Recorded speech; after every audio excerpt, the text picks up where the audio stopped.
Shut up and sit down. चलिए आइए अब हम लोग पढ़ते हैं 27.5 फैमिली के बारे में। परिवार।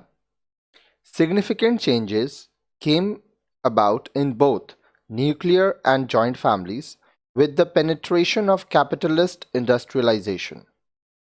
पूंजीवादी उद्योगीकरण के परिणाम स्वरूप एकल तथा संयुक्त दोनों परिवारों में परिवर्तन आए। Prior to this economic revolution, the household was characterized by the inseparability of family functions and labor, though different tasks may be performed unequally by men and women. आर्थिक क्रांति से पहले गृहस्थी का अर्थ पारिवारिक कार्यों तथा श्रम में कोई अंतर न समझना था। सब मिलकर साथ रहते थे, सब कामों को करते थे, जबकि कई महत्वपूर्ण काम महिला तथा पुरुष द्वारा अलग अलग किए जाते थे। आगे देखिए।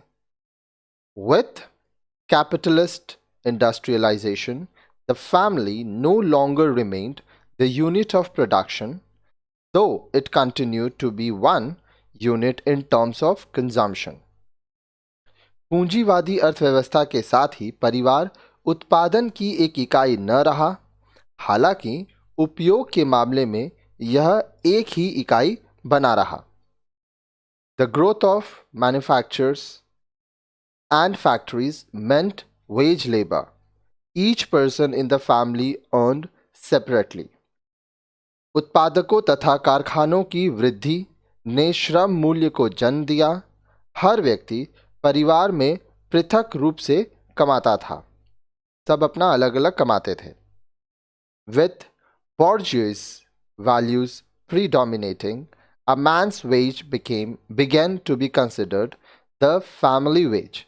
That is, a whole family was meant to survive on it, and women's work ideally was home and nurturing of children.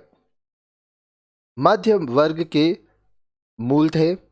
एक व्यक्ति का वेतन पूरे परिवार का वेतन समझा जाता था, अर्थात एक व्यक्ति के वेतन पर ही पूरा परिवार अपना जीवन यापन करता था, तथा महिलाओं के काम थे मुख्यतः घर को संभालना तथा बच्चों की देखभाल करना।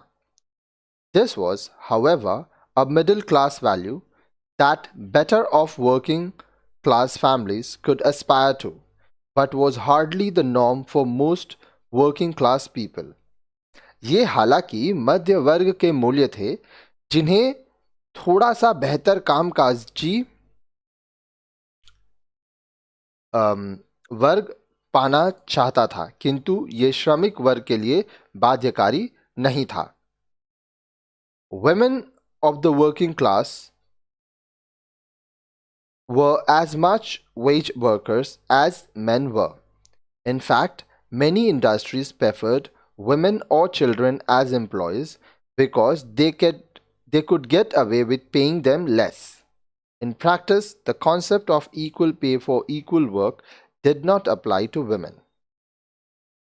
श्रमिक वर्ग की महिलाएं भी पुरुषों की तरह मजदूर थीं, जबकि वास्तव में कुछ उद्योग तो महिलाओं और बच्चों को ही काम के रूप में श्रमिक के रूप में रखते थे, क्योंकि उन्हें कम वेतन देना होता था।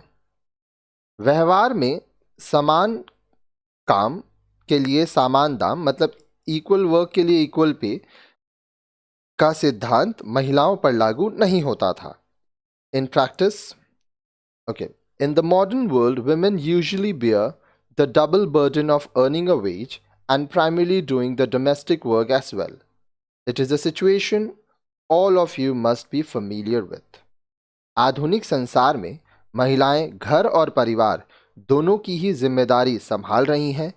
इस स्थिति से तो आज सभी भली भांति परिचित ही होंगे।